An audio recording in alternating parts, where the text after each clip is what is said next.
All right, we're now more than ever in an age of irrelevance.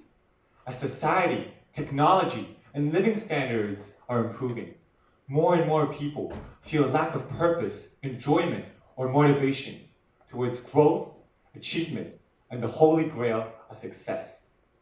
Why? This is because there's simply too much pleasure, too much comfort in our lives. Everybody talks about success coming from the mindset, the willpower, the motivation to grind and stay away from comfort. But these concepts are actually hardwired into our brains. The brain is made of billions of neurons. In between these neurons are gaps called synapses, where millions of electrochemical reactions happen. All that chemistry comes together to form you. But this also means that if we can rewire the brain and its synapses, we can get one step closer to success. Today, we would like to share with you a few neurobiological tools in order to improve your life by fighting addiction, eradicating bad habits, and building better habits. Hi, my name is Robin Dow. Hi, my name is Ashley Chen. Let's start wiring the brain for success. All right, so the first step to success is to rid ourselves of bad habits. Everybody has their own fallacies, something that they would like to change. Whether it's a liking for sweets, procrastination, scrolling through your phone, or liking to eat when you're stressed, everybody has their own bad habits. But what if I told you that those bad habits are a form of potent stimulus that can potentially morph into a low-level addiction? Well, all right, this might be slightly taboo, but I would like to address one of the most dangerous, but also unnoticed low-level addictions rising nowadays. I wanted to do this talk on fighting addiction and curing bad habits because I was inspired by my Singaporean best friend. When he first came to me, saying that he would like to try the internet challenges of NoFap by No Nut November, which, for the people who do not know, it's basically the abstinence of overstimulation and self-soothing. Let's just put it this way. It's pretty hard to explain. But he really needed support, and I supported him as he was at an all-time low. Unfortunately, he did not even last 1 week before slipping up. Yeah, that's how it goes. But if you've tried it before, you know that it's a real pain. It's extremely difficult. A low-level addiction just feels like a tremendous waste of time and energy. But again, like many other stimuli that release a blast of dopamine, it's really hard for people to quit. As the days went on, my friend slowly lost hope in his own ability to fight addiction. He was at an all-time low again. This even plummeted his mental state and even pushed him towards the brink of depression. I really needed to find a way to fight addiction. One that could help my friend, but also the millions of other people fighting low-level addiction. An addiction, or the basis of it, is because of dopamine. Everybody knows dopamine as the neurotransmitter controlling pleasure. But more importantly, it controls motivation, drive, and urges. But if dopamine controls motivation, drive, and urges, doesn't that mean that when I'm being productive and successful, I'm also being guided by dopamine? Well, yes, the body's fundamental mechanisms are the same. The dopamine release that an addict gets from taking drugs is the same type of dopamine that you get from scoring well on a test or scoring in a basketball game. But why is acing a test not considered an addiction? This is because we're using the dopaminergic system in order to increase our success and productivity. I wanted to do the same. I wanted to use tangible neuroscientific theories in order to fight addiction. And the two we're going to talk about today are basal levels of dopamine and synaptic plasticity. What we have to understand about the brain is that it has a base level of dopamine, which is the amount of dopamine needed in order to feel pleasure. On a daily level, when pursuing regular activities, you have a normal pleasure level, one where there's enough dopamine release in order to make you feel satisfied. However, when a large, potent, and addictive stimulus enters your life, there will be large releases of dopamine. Such large releases of dopamine, if repeated and spiked, will lead to an addiction, obviously. But On a molecular level, the brain and its synapses will change shape in order to adapt to those changes in your actions. So this is called synaptic plasticity. It is the basis of all learning, memory, and habit formation.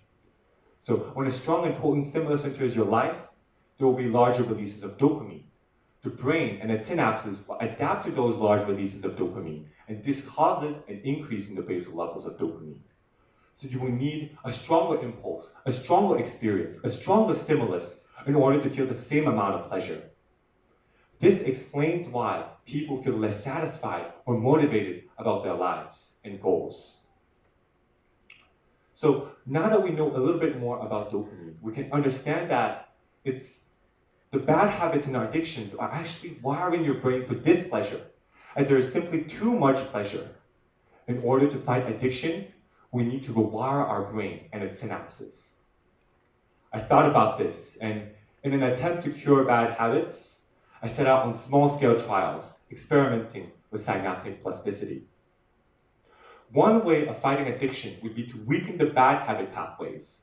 So this could be done through abstinence, yes, but it's actually better to try to overwash your bad habit pathways by replacing them and making the good habit pathways stronger. As I found this, I shared it with my friend, and we embarked into a 6-month-long journey where we tried over 50 different types of behavioral tools. In the bunch of them, there's maybe jumping into a cold shower, watching motivational videos, or going for a 5-minute run every time the bad habits' impulse just gets too strong. After those long and arduous months, we finally found that those were actually helpful. We successfully overwashed our bad habit pathways and rebuilt them with better connections of good habits. Since this technique worked, I wanted to improve it, to polish it. Then I met Ashley and found that our experience was deeply similar. For me, it was my Singaporean friend. For me, it was my grandfather who experienced an addiction to morphine as a painkiller over prescription because of illness. So we were both somehow related to addiction and wanted to fight it. My grandfather cured his addiction to morphine by adhering to strict rules and by being disciplined. After all, he did not have the neuroscientific tools and knowledge we have today. But we do now. So with the common goal in mind, we again set out on small-scale trials, trying to experiment with habit formation. Now, my grandfather is a man of discipline. Even when he was sick, he would still plan on his day, follow his routine, and gets up every morning at 6 a.m. Total respect. No matter what, his disciplined spirit carries him on in his illness, and ultimately, he cured himself from that morphine addiction. Discipline is his key to success, and I want to use his key to find my way of success. But I couldn't even perform the simplest task. I could not get up in the morning.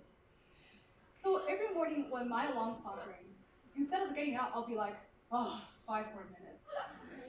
That 5 more minutes may not be as helpful to my body, but psychologically, I was very satisfied. I know staying in bed is not a good habit, and I want to eradicate it by replacing it with a healthier habit.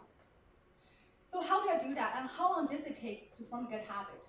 Now, some of you may have heard the 21 days myth, and there's still ambiguity in this research. Some say 21 days, some say 31, some say 66 days. But I want to try it out for myself.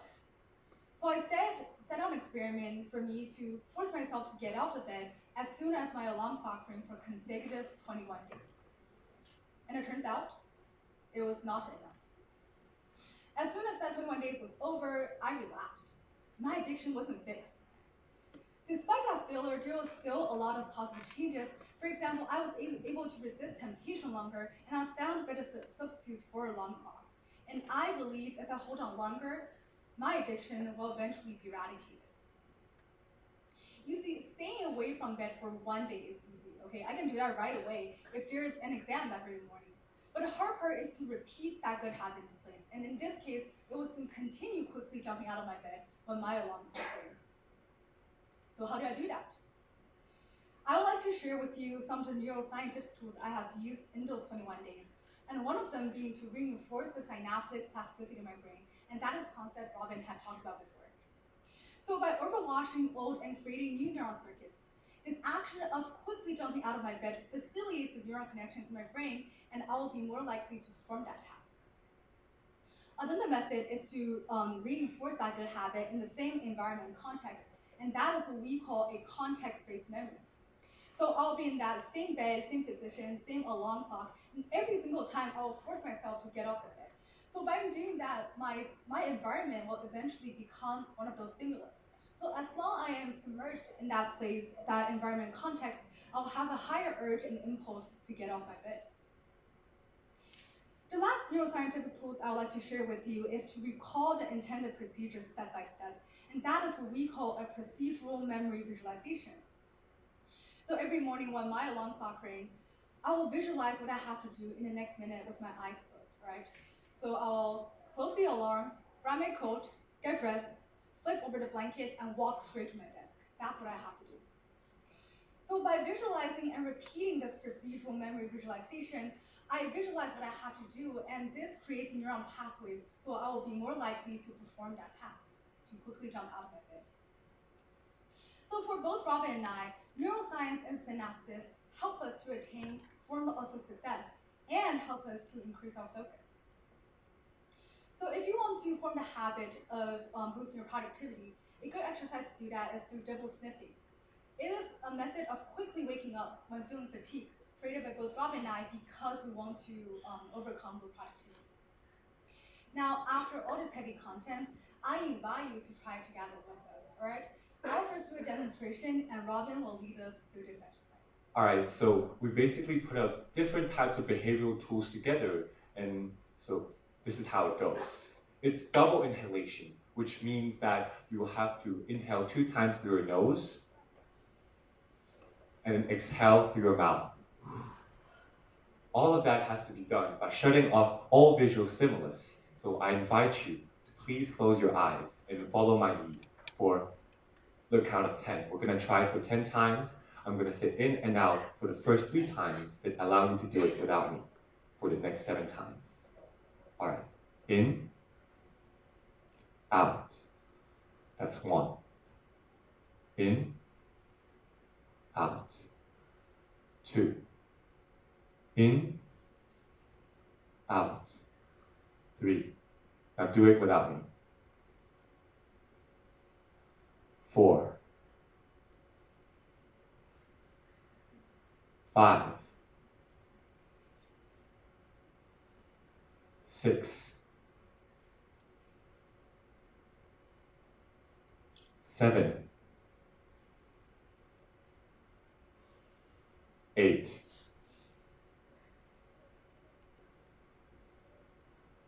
9. And finally, 10. Now I invite you to each open your eyes, look at your surroundings, and see if there's any change in the luminosity of the light or the brightness of the colors. Now, the mechanism behind this double sniffing is closely related to our synapses and behavior tricks. So as we close our eyes, our body is submerged in complete darkness, allowing us to concentrate more when we reopen our eyes after the exercise. The double sniffing also makes us feel more alert because it is an evolutionary trait that makes us more aware of our environment. The double inhalation also makes us jump out of the regular breathing routine and creates neuron pathways. So your level of awareness will be raised and thus will boost your productivity. Now you see, the more neuroscientific tools I used, the easier it was for me to stay more alert and have fewer urges to lay back onto my bed. And the truth is, I feel energetic, satisfied, and happier than ever. And this will be the same for you. The more times you repeat those habits, the more times you overcome those barriers, those feelings of giving up, the stronger neural circuits are, and the closer you are to form whatever habits you would like to have, and ultimately, wiring yourself to success. After months of trial and error, trying new behavioral tools, sometimes failing, we finally found ways of overwashing the bad habits by building new and better connections with the good ones. We fight addiction. It was hard to start, but the more times I adhere and grind to my good habits, it was easier for me to maintain. Out of the hundreds of behavioral tools out there, I'm sure that there is one for you. One that can help you increase your productivity and success, but more importantly, help you lead a happier and more satisfied life. For Robin and I, neuroscience and synapses took us one step closer to success. And we want all of you to know that, whether it's in your test or relationship building, it's all within your grasp. Let's rewire our synapses from the ground up. Starting now.